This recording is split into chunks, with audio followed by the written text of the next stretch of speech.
नेताजी हनुमान जी के आरएलपी के कार्यकर्ता तो सभी कार्यकर्ताओं के हिसाब से ही चलते हैं। सरकारों के भरोसे नहीं बैठना है। धन के लोगों के हाथ में राज कब आएगा? भाई लड़ता तो थान सिंह खूब है, हनुमान जी ने ठीक तैयार किया आदमी। तो आदमी आप सब हमेशा जब भी जरूरत होती है, जब भी साथ की आवश्यकता होती है, मजबूती से साथ खड़े रहते हैं।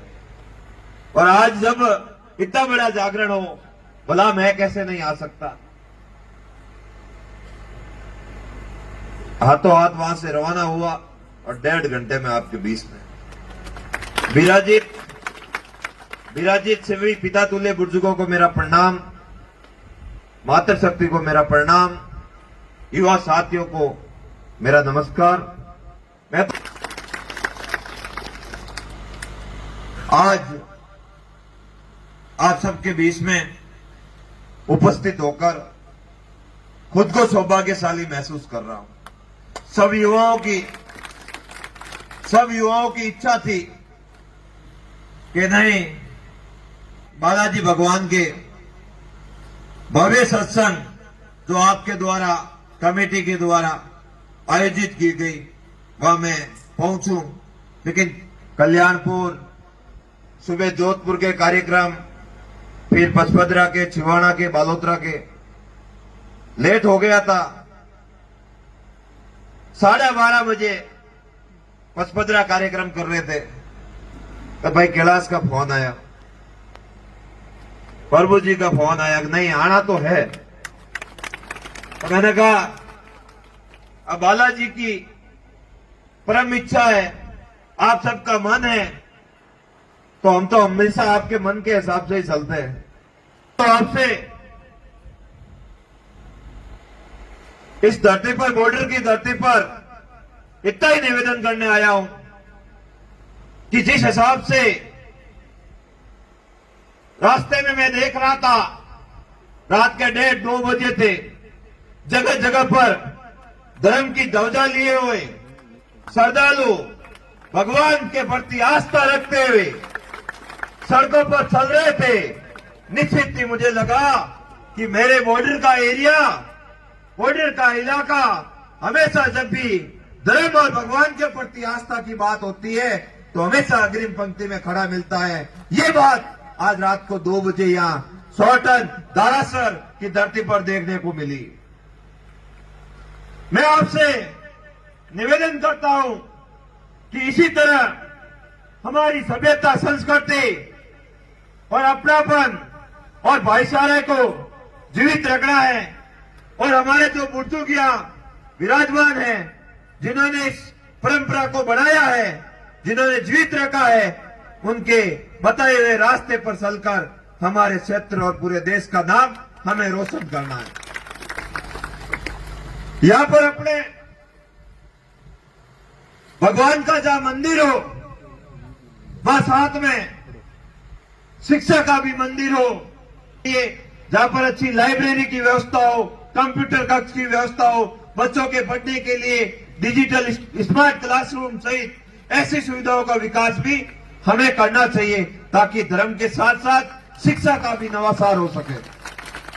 मैं चाहूं नेताजी हनुमान जी के आशीर्वाद भी चाहता हूं, जहां भी जाता हूं धर्म की सभा होती है, जागरण होती है, भजन संध्या होती है, एक ही बात बोलता हूं कि कैसे भी करके हमारे आने वाली पीढ़ी को शिक्षा से कैसे जोड़ा जाए, शिक्षा का सर्वांगीण विकास कैसे किया जाए। देखो, आप और हम ये विचार करते रहेंगे कि सरकारें आएगी, सिस्टम बदलेंगे, कब तो सरकारें ढंग की आएगी, कब सिस्टम बदलेंगे, इसकी कोई गारंटी नहीं है। पहले सरकारों के भरोसे नहीं बैठना है। ढंग के लोगों के हाथ में राज कब आएगा, हमें यह तय करना है कि हमारे लोगों का विकास कैसे हो।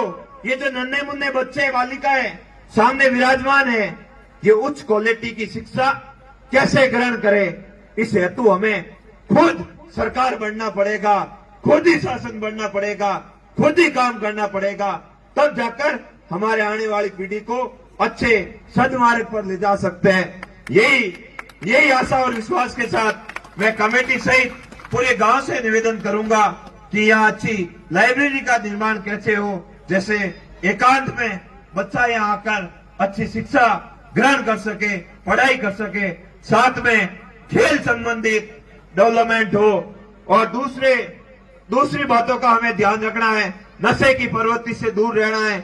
जगह जगह पर देखते हैं कि धर्म की सभाएं तो होती है, लेकिन पीछे 10-15 लोग ऐसे आके बैठ जाते हैं जो नशा किए हुए रहते हैं, और वो जो धर्म का मारे बताया जाता है, शिवपुरी जी जैसे भजन कलाकारों द्वारा अच्छी बातें बताई जाती है, उनका अनुसरण होने की जगह पर वो एक तरह से पूरे के पूरे वातावरण को नेगेटिव कर लेते हैं। हमें ये भी ध्यान रखना है कि हमारे बीच में कोई नशा कर रहा है तो उनसे निवेदन करना है कि भाई नशा मत कर, नशे से तेरे पूरे परिवार को घाटा है, गांव को घाटा है, तेरी जिंदगी को घाटा है, और नशे का नतीजा अच्छा निकलेगा, बुराई का नतीजा बुरा निकलेगा। इस बात का हमें ध्यान रखना है। मैं तो काफी लंबे समय से आप लोगों के लिए लड़ रहा हूं, से जिस पुकार को उन्होंने बुलंद किया और हमें रास्ता बताया, उस रास्ते पे चलते हुए साहिब बालोतरा में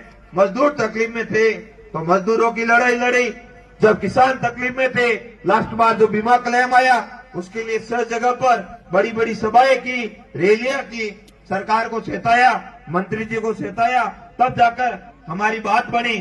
और जब हमारा पूरा का पूरा पर्यावरण तकलीफ में है, अब वह डोली दवा क्षेत्र में, इधर संतड़ी रामपुरा क्षेत्र में और इधर बालोतरा जेड़ला क्षेत्र में फैक्ट्रियों का गंदा पानी पूरे पर्यावरण और मानवता को दूषित कर रहा है। उस लड़ाई को भी आपका बेटा वहां सड़क पर बैठकर लड़ रहा है और मजबूती से लड़ रहा है।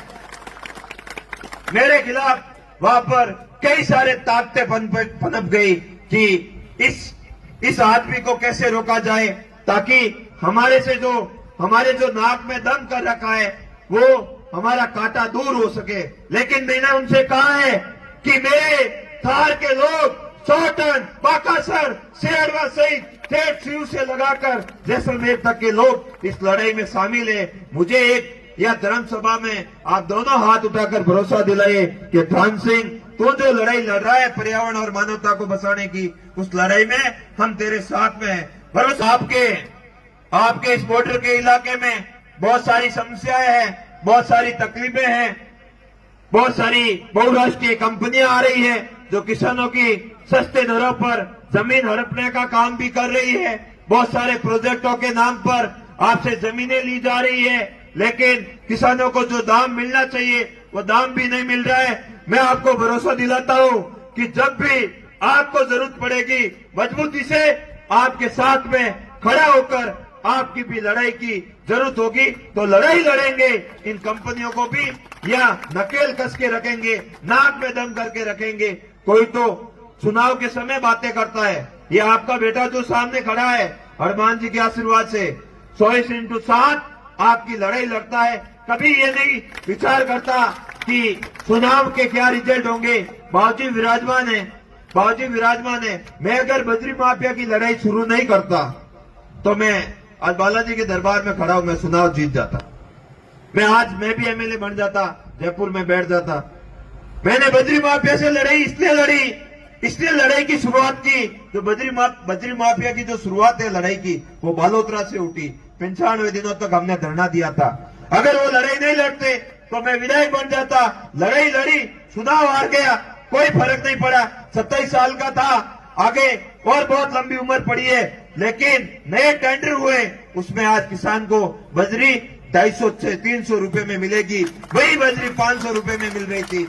ये आपकी ताकत है। आपने मुझे कहा, हनुमान जी ने मुझे कहा, हमारे थार के लोगों ने कहा, हमें लड़ाई लड़नी है, ईमानदारी की लड़नी है, सत्य निष्ठा की लड़नी है, अपने लोगों के हकों की लड़नी है, अपने लोगों को बचाने की लड़नी है, अपने लोगों के लिए हमेशा कुछ कर गुजरने की तमन्ना रखनी है, फर्जी बातें नहीं करनी है। अपने को एक चीज का ही ध्यान रखना है कि कैसे भी करके जो गलत लोग चारों ओर फैले हुए उनका अपने थार से कैसे खात्मा हो और अच्छे सुशासन के रूप में धार में अच्छे लोग कैसे डेवलप हो, इसके लिए हमें साथ में रहकर उन लोगों को आगे भी बढ़ाना है। जब बात करते हैं कि भाई लगता तो थान सिंह खूब है, हनुमान जी ने ठीक तैयार किया आदमी तो आवश्यकता रहेगी, आपके सहयोग की आवश्यकता रहेगी। पुनः आपको मैं आपसे निवेदन करता हूं, जब भी जरूरत पड़े याद करना, मजबूती से खड़े रहेंगे, सब साथ मिलकर इस धार की नई इबादत लिखेंगे, नया इतिहास लिखेंगे। आपने मुझे बुलाया, मान सम्मान दिया, इसके लिए मैं हमेशा आपका आभारी रहूंगा और हमेशा आपके लिए खड़ा रहूंगा, साथ में खड़ा रहूंगा। बहुत बहुत धन्यवाद। जय हिंद, भारत माता की जय।